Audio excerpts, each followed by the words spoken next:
this is the Dax speaking. Today's video is about taxation. Why I refuse to register, to vote or pay taxes.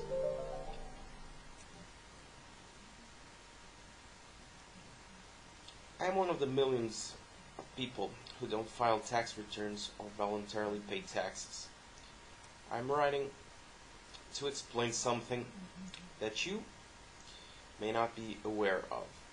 The reasons for not filing tax returns or voluntarily paying taxes and not voting are similar.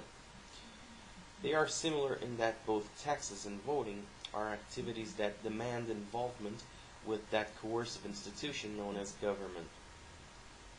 Government exercises a monopoly of legal control over a certain geographic area.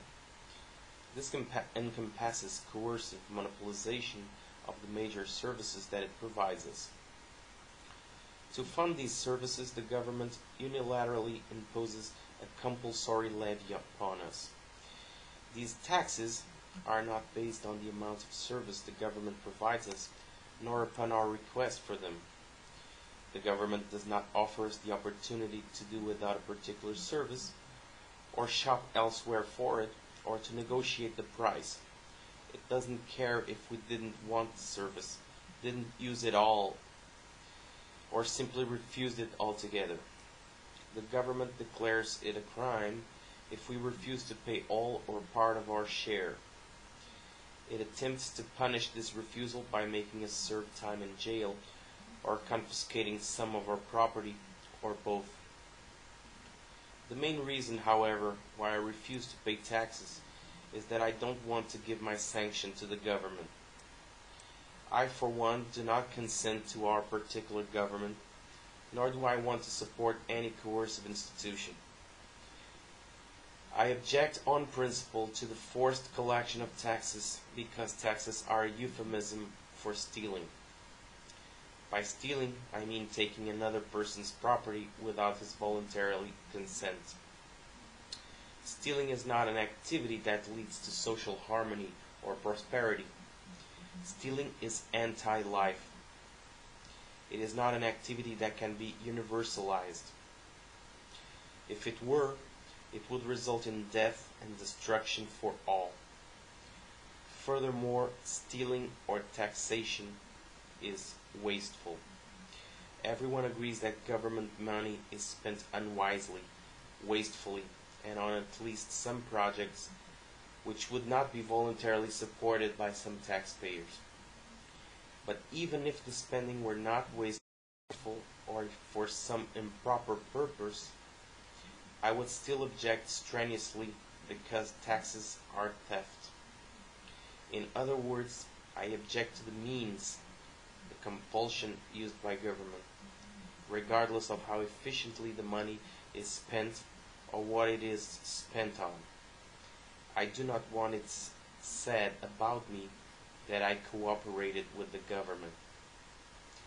Similarly, I refuse to participate in the electoral process. I simply refuse to register to vote, because I do not want it ever said that I supported the state. When you play a game, you agree to abide by the rules and accept the outcome. Well, I simply refuse to play, and in clear conscience can say that I am not bound by the outcome. Furthermore, there are many reprehensible activities taken by the government, you choose your own example, which I do not wish to support. Governments need legitimacy, and one of the major means of establishing legitimacy is to claim that the voters support the government.